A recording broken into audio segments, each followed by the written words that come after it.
Hello students, Sarvodaya science campus में आपका स्वागत है। आज हम बात करेंगे GOC, general organic chemistry. GOC क्या होती है देखिएगा।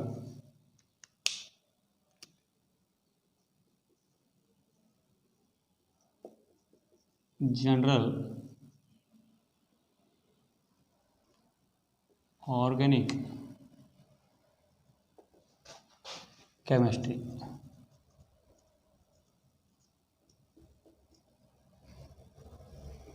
सामान्य कार्बनिक रसायन।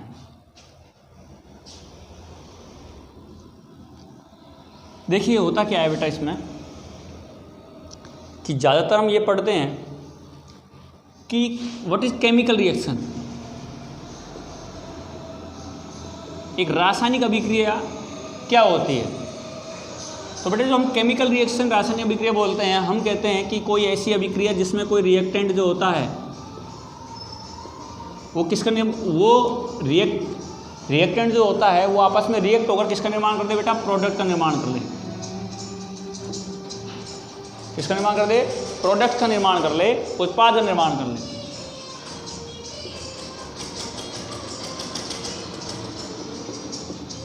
इसको बोलते हैं क्रियाकारक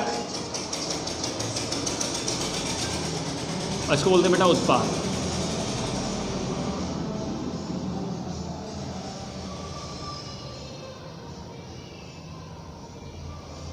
इसको क्या बोलते हैं, क्रियाकारक। इसको क्या बोलते हैं बेटा, उत्पाद।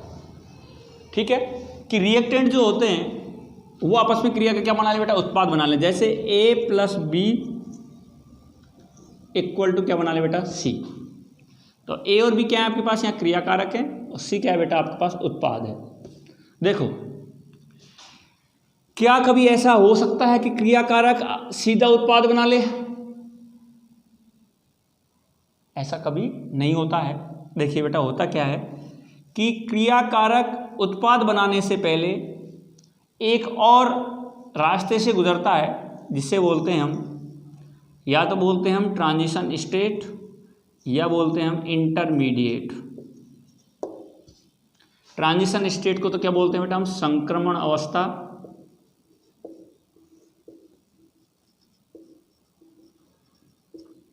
इसको बोलते हैं मध्यवर्ती।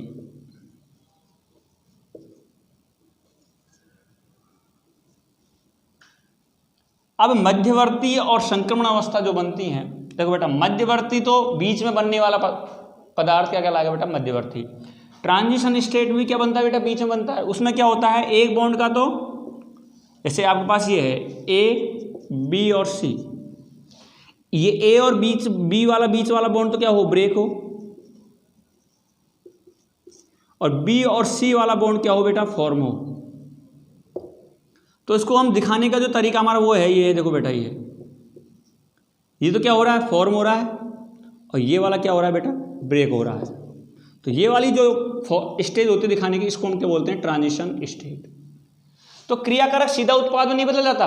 क्रियाकारक उत्पाद बनाने से पहले या तो संक्रमण अवस्था का निर्माण करता है या फिर वो मध्यवर्ती अवस्था का निर्माण करता है, तब जाके फिर जाके क्या बनता है बेटा, उत्पाद बनता है। तब जाके क्या बनता है बेटा, उत्पाद बनता है।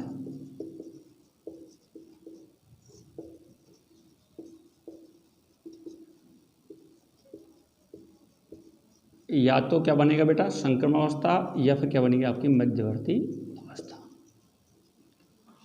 तो मैं कहूँगा केमिकल रिएक्शन क्या है, केमिकल रिएक्शन रासायनिक अभिक्रिया इसको बोलते हैं। उसमें एक रिएक्टेंट जो प्रोडक्ट बना रहा है, वो रिएक्टेंट सीधा प्रोडक्ट नहीं बनाकर बीच में पहले क्या बनाएगा, या तो ट्रांजिशन स्टेट बनाए या फिर वो इंटरमीडिएट बनाए, तब जाके क्या बनता है बेटा, प्रोडक्ट बनता है। इस प्रकार के जो वो होता है रिएक्शन, इसको हम क्या बोलते हैं बेटा, रिएक्शन मैकेनिज्म। क्या बोलते हैं, रिएक्शन मैकेनिज्म। इसको बोलते हैं रिएक्शन मैकेनिज्म। अभिक्रिया की क्रियाविधि, तो अभिक्रिया की जो क्रियाविधि है वो कितने चरणों में पूरी होती है। तो आज हम पढ़ेंगे रिएक्शन मैकेनिज्म। जीओसी की बेटा शुरुआत यहीं से होती है कि एक अभिक्रिया जो है वो किस प्रकार से उत्पाद का निर्माण करती है, तो अभिक्रिया में जो क्रियाकारक होते हैं वो प्रोडक्ट का निर्माण करते हैं। अब क्रियाकारक उत्पाद बनाने से पहले या तो ट्रांजिशन स्टेट बनाते हैं या फिर वो इंटरमीडिएट बनाते हैं। तो ये जो संपूर्ण प्रोसेस है वो कहलाती है हमारी रिएक्शन मैकेनिज्म, अर्थात अभिक्रिया क्रियाविधि। और अभिक्रिया जो क्रियाविधि होती है वो निम्न 4 चरणों में पूरी होती है। अब हम उन चरणों का बारे में अध्ययन करेंगे, कौन कौन से चरण होते हैं देखिएगा।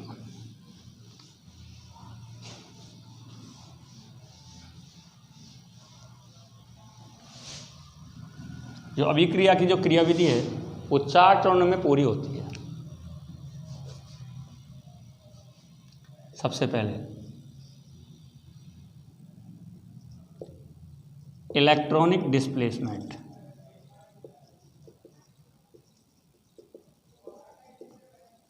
इलेक्ट्रॉनिक डिस्प्लेसमेंट, इलेक्ट्रॉनों का विस्थापन।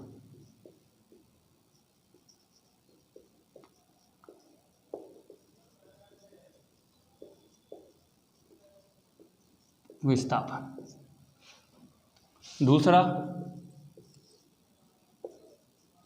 बॉन्ड क्लीवेज, बंध विखंडन।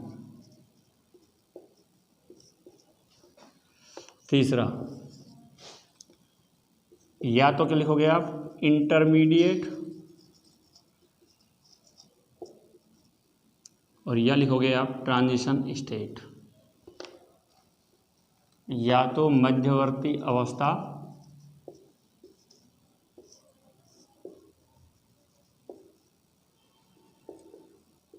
या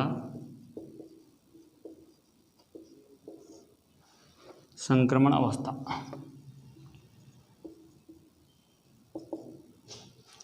और फोर्थ जो हमारी स्टेप है, फोर्थ जो चरण, चौथा जो चरण है वो है हमारा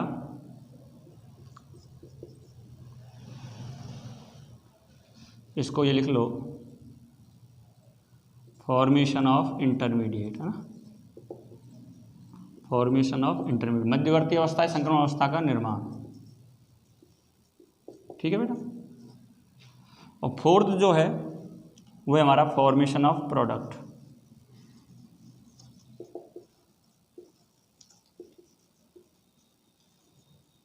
product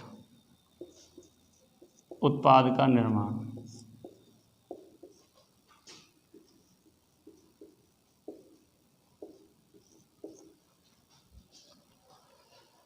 electronic displacement, bond cleavage, formation of intermediate and transition state, और फोर्थ है हमारा फॉर्मेशन ऑफ प्रोडक्ट। तो मैंने इस चारों की जो हिंदी है वो साइड में लिख दी है। सबसे पहले इलेक्ट्रॉन का विस्थापन।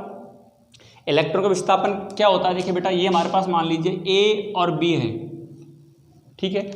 तो या तो क्या होता है बेटा, देखिएगा इन दोनों के बीच ये जो बॉन्ड है ये किस प्रकार का बंध है बेटा, सह संयोजी बंध है। कौन सा बंध है बेटा, ये सह संयोजी बंध है। और शायद आपने 10th क्लास में पढ़ा होगा सह संयोजी बंध क्या होता है। दो परमाणुओं के बीच इलेक्ट्रॉन की साझेदारी के फलस्वरूप बनने वाला बंध सह संयोजी बंध कहलाता है। तो या तो फिर देखिएगा ये वाला इलेक्ट्रॉन जो है, या तो ये इलेक्ट्रॉन जो है, एक इलेक्ट्रॉन तो इसका है, एक इलेक्ट्रॉन इसका है। भाई दोनों पर दोनों का क्या है, पार्टनरशिप है, अर्थात दोनों का अधिकार है। देखो इस और इस दोनों इलेक्ट्रॉन पर इसका भी अधिकार है, इसका भी अधिकार है, तभी तो दोनों एक दूसरे बॉन्ड से बने हुए हैं, बंध से बने हुए हैं। अब या तो ये इलेक्ट्रॉन इसकी तरफ मूव करे या फिर ये वाला इलेक्ट्रॉन इसकी तरफ मूव करे। कहने का मतलब यहां क्या होगा बेटा, इलेक्ट्रॉन का विस्थापन होगा। सबसे पहले क्या होगा बेटा, इलेक्ट्रॉन का विस्थापन।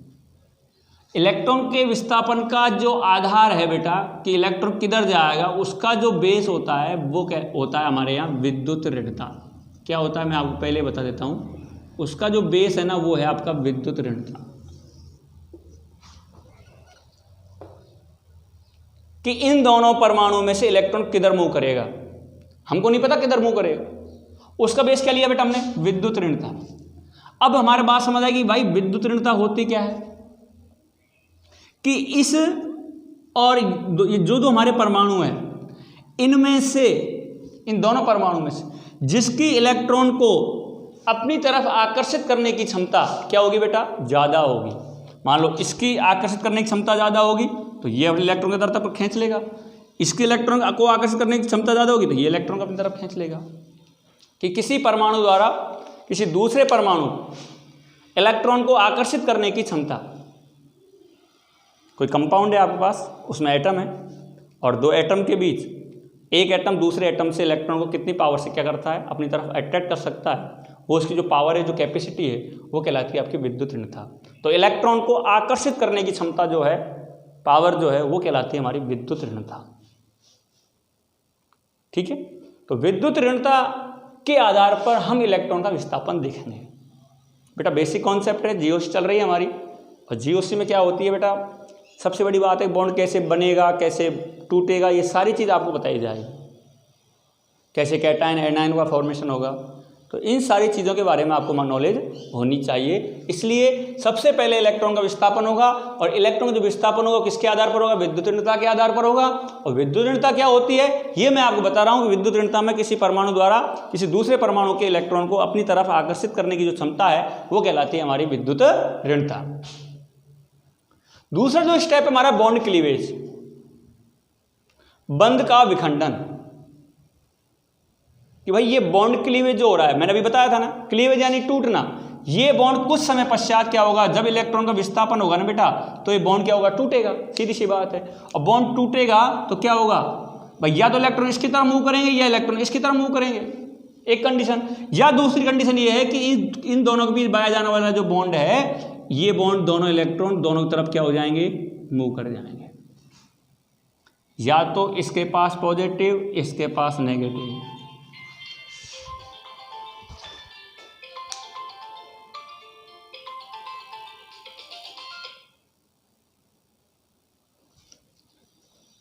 ठीक है, या तो इलेक्ट्रॉन इसकी तरफ से क्या हो गया बेटा, देखो इसमें क्या हुआ,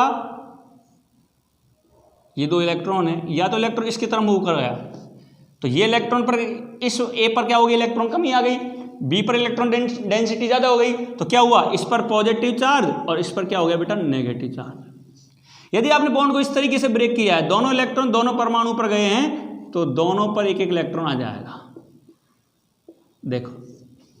लेकिन दोनों के बीच का जो बॉन्ड है ना, वो क्या हो गया बेटा, टूट चुका। तोड़ने के तरीके अलग अलग हैं। यदि आपने इस तरीके से तोड़ा है तो इस वाले बॉन्ड के टूटने को हम क्या बोलेंगे, विषमांश विखंडन। क्या बोलेंगे बेटा, विषमांश बंध विखंडन। ठीक है, यदि आपने इस तरीके से बॉन्ड को ब्रेक किया है तो इसको क्या बोलेंगे बेटा, समांश बंध विखंडन।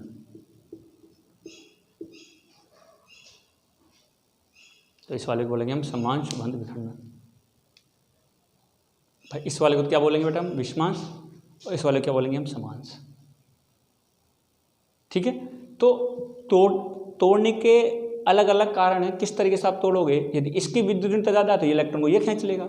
आपको नहीं सर हम तो ए वाले को नेगेटिव रखेंगे, बी वाले को पॉजिटिव रखेंगे, तो आप बेटा रख सकते हो, आप ए वाले को नेगेटिव रख सकते हो, बी वाले को पॉजिटिव रख सकते हो, क्योंकि अब इलेक्ट्रॉन ये खींच लेगा। कारण बताता हूं मैं, देखिए कैसे। ये सी है, ये आपका एक्स है, कार्बन हेलोजन परमाणु।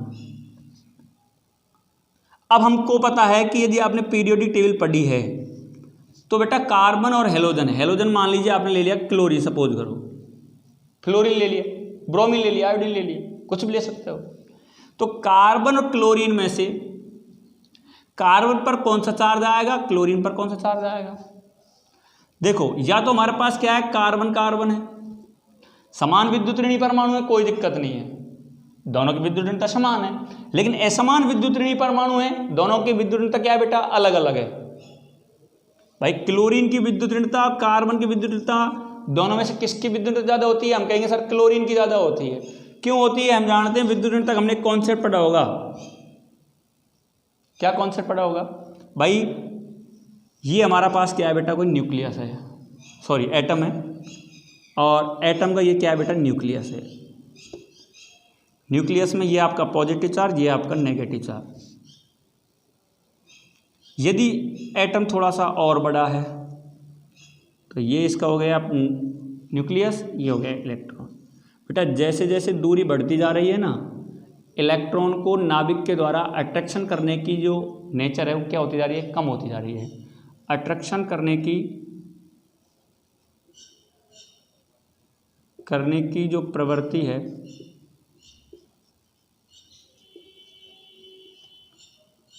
कम होती जा रही है।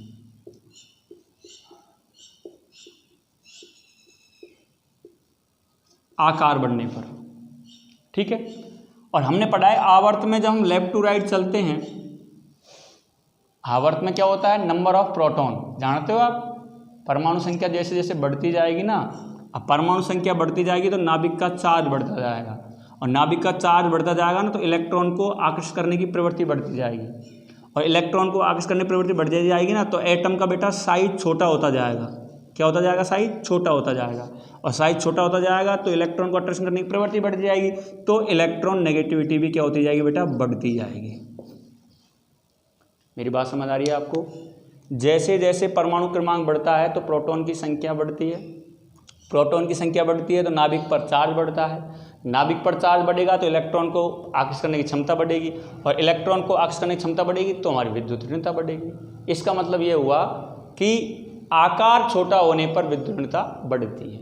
अब आकार छोटा कब होता है, जब हम आवर्त में बाएं से दाएं जाएं या वर्ग में ऊपर से नीचे चलें।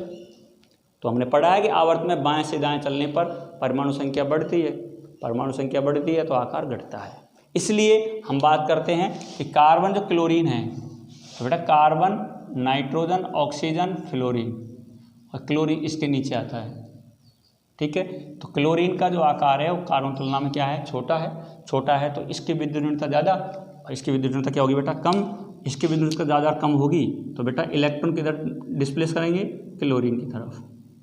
क्लोरीन की विद्युत ऋणता कार्बन से क्या होगी, ज़्यादा, तो इस पर तो क्या आ जाएगा बेटा, नेगेटिव, इस पर क्या आ जाएगा बेटा, पॉजिटिव। ये आपका हो गया पार्शियल पॉजिटिव आंशिक धनावेश, ये हो गया आपका पार्शियल नेगेटिव आंशिक ऋणावेश, ठीक है। तो अब क्या हो गया बेटा, अभी तो कोई पोलरिटी नहीं थी, अब ये डाइपोल बन गया। एक तो बन गया कार्बन पॉजिटिव, दूसरा बन गया क्लोरीन नेगेटिव। तो बताओ क्या हुआ, यहाँ विद्युत ऋणता में अंतर हुआ। विद्युत ऋणता में अंतर होगा तो सीधी सी बात है कि एक तो क्या बनेगा कैटायन, एक क्या बनेगा बेटा एनायन, जो हमने बनाया है विषमांश विखंडन, बंद विखंडन के द्वारा। यदि आपके पास असमान विद्युत ऋणी परमाणु हैं तो आप एक तो क्या बनेगा धनायन, एक क्या बनेगा बेटा ऋणायन, विषमांश विखंडन।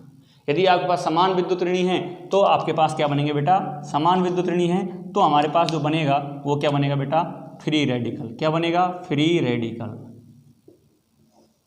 जैसे ये कार्बन है तो ये वाला जो बॉन्ड है इसको आप ब्रेक कर दो, कार्बन पर रेडिकल आ जाएगा, इस कार्बन पर रेडिकल आ जाएगा।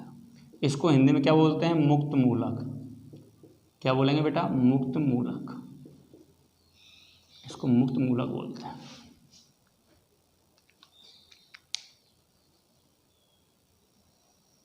ठीक है, तो हम बंद विखंडन पढ़ रहे थे। बंद विखंडन दो प्रकार से होता है, समांश बंद विखंडन और विषमांश बंद विखंडन। ये अपने आप आ गया कैसे, ये टूटने का आधार पर। यदि इलेक्ट्रॉन एक पर कैटायन एनायन आया है तो उसको क्या बोलेंगे हम, विषमांश। भाई बंद का टूटने के, इलेक्ट्रॉन का जो टूटने तरीके हैं वो अलग अलग है। इसका मतलब या तो विद्युत ऋण परमाणु ये ज़्यादा हो सकता है या फिर ये ज़्यादा हो सकता है। इसमें दोनों समान विद्युत ऋण परमाणु है तो इलेक्ट्रॉन दोनों पर आ जाएगा एक एक। इसका मतलब इसको समांश विखंडन बोलेंगे, इसको विषमांश बंद विखंडन बोलेंगे।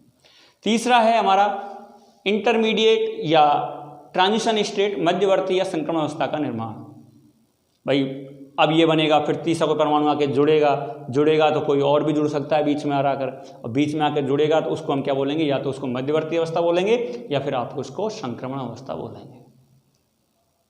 और फिर फोर्थ स्टेप में जाकर आपका क्या होगा बेटा, प्रोडक्ट का फॉर्मेशन होगा। क्या होगा बेटा, प्रोडक्ट का फॉर्मेशन होगा। ठीक है, इस प्रकार से जो हमारी केमिकल रिएक्शन मैकेनिज्म में अभिक्रिया क्रियाविधि है वो 4 चरणों पूरी होती है। पहला हमारा इलेक्ट्रॉन का विस्थापन होगा, दूसरा हमारा बंध का विखंडन होगा, तीसरा में मध्यवर्ती अवस्था संक्रमण अवस्था का निर्माण होगा, फोर्थ स्टेप में हमारा उत्पाद का निर्माण होगा। बेटा मैं आपको एक बात बता दूं, GOC की शुरुआत यहीं से होती है। आपको ये 4 स्टेप याद रखने हैं। 4 स्टेप में सबसे पहला जो स्टेप है हमारा इलेक्ट्रॉनिक का विस्थापन, ठीक है, इलेक्ट्रॉनिक डिस्प्लेसमेंट, ये सबसे ज़्यादा इंपॉर्टेंट है। इसके बाद ये वाला भी इंपॉर्टेंट है। इन दोनों का डिस्क्रिप्शन फुल 11th क्लास में दिया गया है, जो अपन जीओसी में पढ़ेंगे, ठीक है।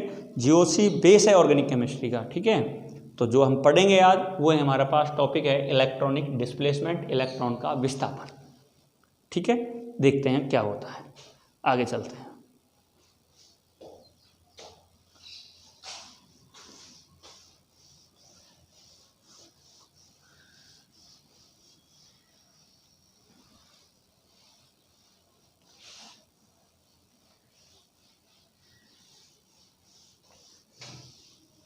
देखिए बेटा, अभी हम बात कर रहे थे रिएक्टेंट, किसकी बात कर रहे थे बेटा? हम रिएक्टेंट की बात कर रहे थे। ये भी बेटा 2 पार्ट में डिवाइड होता है। एक तो बोलते हैं हम सबस्ट्रेट और एक बोलते हैं हम रिएजेंट। क्या बोलते हैं बेटा? रिएजेंट। इसको क्या बोलते हैं हम? अभिकर्मक। और इसको क्या बोलते हैं बेटा? क्रियाधार। क्या बोलते हैं? क्रियाधार। इसको क्रियाधार, इसको अभिकर्मक। अभिकर्मक जो होता है वो क्रियाधार पर क्या करता है? आक्रमण करता है।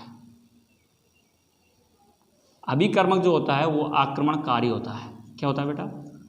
आक्रमणकारी। वह स्पीशीज जो क्रियाधार पर आक्रमण करती है और जो आक्रमण के लिए जगह उपलब्ध कराती है उसे हम बोलते हैं क्रियाधार। जैसे A + B है, B इस पे अटैक करे तो B वाला जो कहलाएगा वो तो आपको क्या कहलाएगा बेटा? रिएजेंट। और ये आपको क्या कहलाएगा बेटा? सबस्ट्रेट। तब जाके बीच में क्या बनेगा बेटा? इंटरमीडिएट बनेगा। और इंटरमीडिएट बनकर फिर जाके क्या बनेगा बेटा? आपके प्रोडक्ट बनेगा। क्या बनेगा? प्रोडक्ट बनेगा। बस रिएजेंट सबस्ट्रेट पर अटैक करेगा, ठीक है, फिर जाके इंटरमीडिएट ट्रांजिशन स्टेट बनेगी, उसके बाद प्रोडक्ट बनेगा। तो जो इस पर ही अटैक कर रहा है जिसका मतलब पहले क्या हो रहा है? इलेक्ट्रॉन का डिस्प्लेसमेंट होगा। इलेक्ट्रॉन डिस्प्लेसमेंट होगा तो बॉन्ड क्लीवेज होगा। अब बॉन्ड क्लीवेज होगा तो फिर इंटरमीडिएट बनेगा और इंटरमीडिएट बनेगा तो फिर प्रोडक्ट का क्या होगा बेटा? फॉर्मेशन होगा। इस तरीके से ये हम 4 स्टेप पढ़ते हैं। तो रिएक्टेंट जो है हमारा, अभिकारक जो है वो 2 भागों में निर्मित होता है, एक तो क्रियाधार से, दूसरा अभिकर्मक से। तो ये आक्रमणकारी होता है जो सबस्ट्रेट या क्रियाधार पर क्या करता है? आक्रमण करता है, ठीक है। तो आपको ये चीज़ पता होनी चाहिए कि आक्रमण कौन करता है? अभिकर्मक। किस पर करता है? क्रियाधार पर करता है। आपको धीरे धीरे समझ आ जाएगा। अभी शुरुआत है कि आपको सबसे पहले यही बात याद रखनी है कि कोई भी अभिक्रिया की क्रियाविधि 4 चरणों में पूर्ण होती है, ठीक है। ये सच, बट ये जो बात है ये बड़ी इंपॉर्टेंट है। चलो आगे बात करते हैं हम इलेक्ट्रॉनिक इसकी डिस्प्लेसमेंट की। हम जो पर चर्चा में चल रहे थे इलेक्ट्रॉन डिस्प्लेसमेंट में, वो बात करनी है हमको। देखो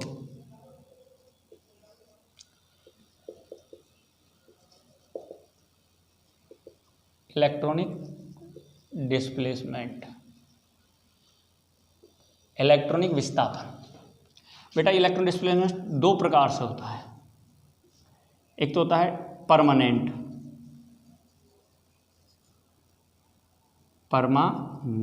और दूसरा होता है बेटा टेम्पररी।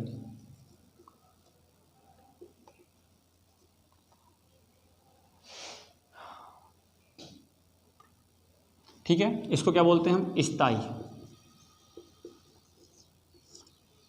और इसको क्या बोलते हैं बेटा? अस्थायी।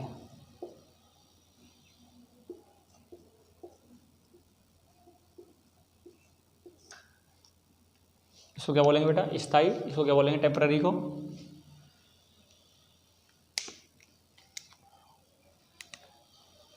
अस्थायी।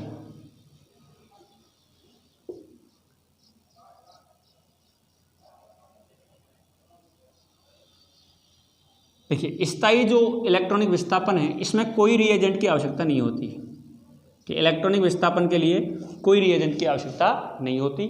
ऐसा इलेक्ट्रॉनिक विस्थापन जिसमें रिएजेंट की आवश्यकता नहीं होती इलेक्ट्रॉनिक विस्थापन के लिए उसे हम बोलते हैं स्थायी, और जिसमें रिएजेंट की आवश्यकता होती है उसे बोलते हैं हम अस्थायी।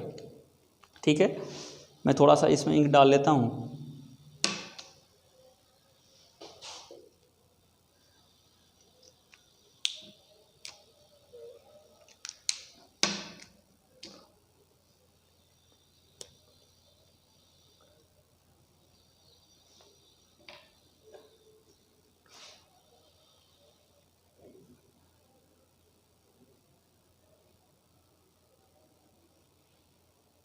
देखिए बेटा,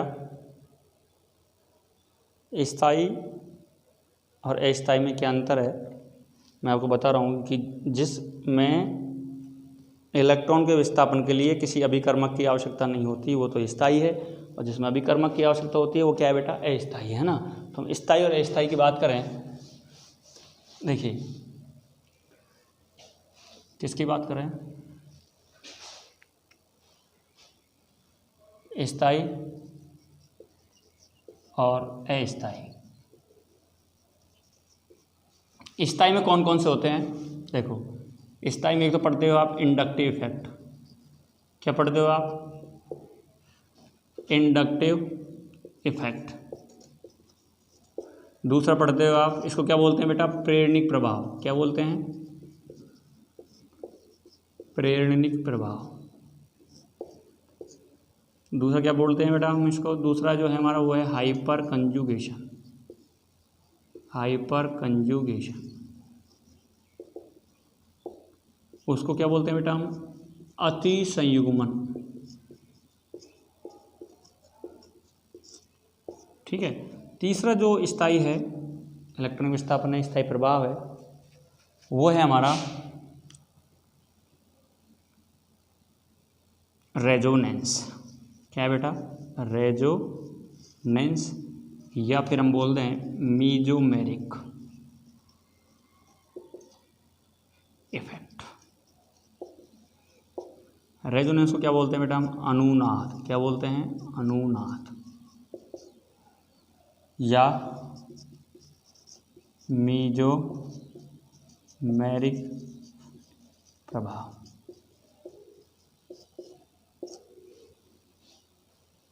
ठीक है, ये तो हमारा स्थायी इलेक्ट्रॉन विस्थापन। अस्थायी की बात करूं मैं, अस्थायी को भी यहाँ दो भागों में देखा गया है। अस्थायी जिसमें रिएजेंट की आवश्यकता होती है, कि वह इलेक्ट्रॉन विस्थापन जिसमें इलेक्ट्रॉन के विस्थापन के लिए रिएजेंट की आवश्यकता होती है, बिना रिएजेंट के, रिएजेंट मीन्स अभिकर्मक, बिना रिएजेंट के कोई भी इलेक्ट्रॉन का विस्थापन नहीं होता। ऐसा प्रभाव को हम अस्थायी प्रभाव कहते हैं। इसको भी दो भागों में बांटा गया है, एक तो है हमारा इंडक्टोमेरिक इफेक्ट, और दूसरा जो है हमारा इलेक्ट्रोमेरिक इफेक्ट।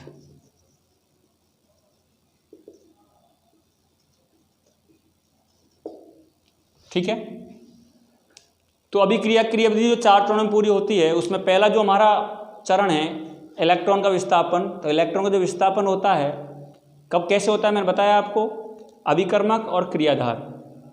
अभिकर्मक क्या होता है, आक्रमणकारी होता है। किस पर आक्रमण करता है बेटा, वो क्रियाधार पर आक्रमण करता है। ठीक है, तो वह स्पीशीज जो आक्रमणकारी होती है उसे हम अभिकर्मक बोलते हैं, और जिस पर आक्रमण किया जाता है उसे हम क्रियाधार बोलते हैं। ठीक है, तो ये चीज़ दोनों हमको आसानी से पता होनी चाहिए। जो क्रिया आक्रमण करता है वो अभिकर्मक, और जिस पर आक्रमण किया जाता है उसको हम क्या बोलते हैं बेटा, क्रियाधार। ठीक है, तो स्थायी में किसी भी इलेक्ट्रॉन के विस्थापन के लिए कोई हमें अभिकर्मक की आवश्यकता नहीं होती, ये अपने आप होता है, इसलिए परमानेंट इफेक्ट है। इसमें हमें अभिकर्मक की आवश्यकता पड़ती है इलेक्ट्रॉन के विस्थापन के लिए, इसलिए हम क्या नाम दे दिया, हमने इसे अस्थायी विस्थापन नाम दे दिया। ठीक है, ये स्थायी विस्थापन हो गया, ये अस्थायी विस्थापन हो गया। ठीक है, स्थायी विस्थापन, और ये कौन सा हो जाएगा बेटा, अस्थायी विस्थापन। इंडक्टोमेरिक है ना, इंडक्टोमेरिक प्रभाव, और दूसरा हमारा इलेक्ट्रोमेरिक प्रभाव। देखो आपके जो दे रखा है इलेंथ में वो ये है, और ये तीनों प्रभाव है। इनका हम बहुत गहनता से अध्ययन करेंगे। ठीक है, क्या होता है इंडक्टिव इफेक्ट, अति संयुग्मन क्या होता है, अनुनाद क्या होता है, और इलेक्ट्रोमेरिक इफेक्ट क्या होता है, सभी के बारे में विस्तृत से चर्चा करेंगे बेटा हम। ठीक है, तो सबसे पहले हम बात करेंगे किसकी बेटा, इंडक्टिव इफेक्ट की। इंडक्टिव इफेक्ट प्रेरणी प्रभाव होता क्या है, तो ये चीज आप समझ गए कि इलेक्ट्रॉन का विस्थापन दो प्रकार से होता है, एक तो स्थायी विस्थापन, दूसरा अस्थायी विस्थापन। एक परमानेंट और दूसरा टेम्पररी। ठीक है, अब हम किसकी बात करें बेटा? इंडक्टिव इफेक्ट की। देखो इंडक्टिव इफेक्ट की बात करते हैं।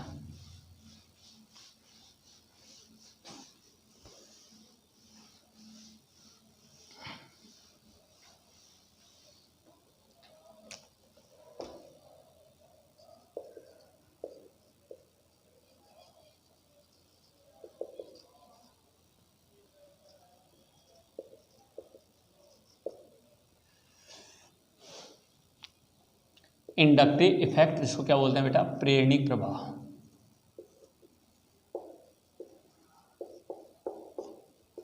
ये एक प्रकार का स्थायी विस्थापन है, ठीक है। इसमें होता क्या, अभी मैं बता रहा था कार्बन और हेलोजन, ठीक है। हम बात कर रहे थे कार्बन और हेलोजन की। बेटा मैंने आपको पहले बताया था कि कार्बन और हेलोजन में से अधिक विद्युत परमाणु जो है वो कौन सा होता है? हेलोजन होता है। हेलोजन जो होता है वो अधिक विद्युत ऋणी परमाणु है, अधिक विद्युत ऋणी परमाणु है। कार्बन जो है वो कम विद्युत ऋणी परमाणु है।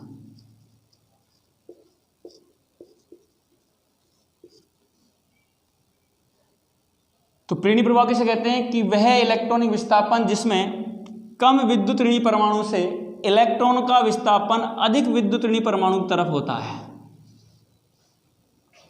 जिसमें कम विद्युत ऋणी परमाणु से अधिक विद्युत ऋणी परमाणु की तरफ इलेक्ट्रॉन का विस्थापन होता है, उसे ही हम क्या बोलते हैं? स्थायी विस्थापन होता है, उसे हम क्या बोलते हैं बेटा? प्रेरणिक प्रभाव कहते हैं। कि सहसंयोजी बंध के इलेक्ट्रॉन का विस्थापन कम विद्युत ऋणी परमाणु से, किससे बेटा? कम विद्युत ऋणी परमाणु से अधिक विद्युत ऋणी परमाणु की ओर सहसंयोजी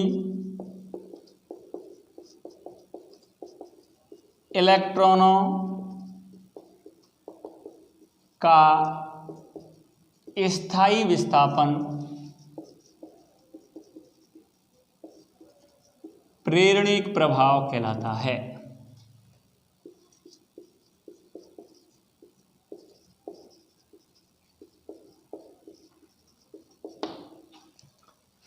ठीक है। जब इधर इस तरह विस्थापन हो जाएगा तो कम विद्युत ऋणी परमाणु पड़ता आ जाएगा पार्शियल पॉजिटिव, और इस पर क्या आ जाएगा बेटा? आपका पार्शियल नेगेटिव। अर्थात क्या जनरेट हो गया बेटा? डाइपोल जनरेट हो जाता है, द्विध्रुव पैदा हो जाता है। कहने का मतलब उदासीन जो बंध था, उदासीन जो परमाणु थे, उन पर क्या हो गया बेटा? आयन जनरेट हो गए। तो विद्युत ऋणता के कारण कोई भी उदासीन परमाणु जो है वो आयन का फॉर्मेशन कर सकता है। तो एक पर तो क्या बन गया? इसको क्या बोलते हैं हम? पार्शियल पॉजिटिव को तो आंशिक धनावेश,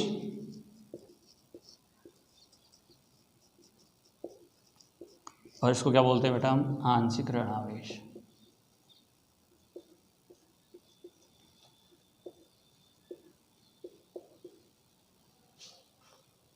आंशिक धनावेश और आंशिक ऋणावेश। इस तरीके से जो प्रेरणी प्रभाव होता है उसमें इलेक्ट्रॉन का स्थायी विस्थापन होता है कि कम विद्युत ऋणता से अधिक विद्युत ऋणी परमाणु की ओर सहसंयोजी बंध के जो इलेक्ट्रॉन है वो स्थायी विस्थापन कर जाते हैं। यह प्रोसेस क्या कहलाती है बेटा? प्रेरणिक प्रभाव कहलाती है। तो डेफिनेशन आपको समझ आई होगी, क्योंकि मैंने आपको विद्युत ऋणता बताई थी कैसे कैसे होती है, और विद्युत ऋणता के बारे में और थोड़ा सा पढ़ेंगे नेक्स्ट वीडियो में। Okay, thank you.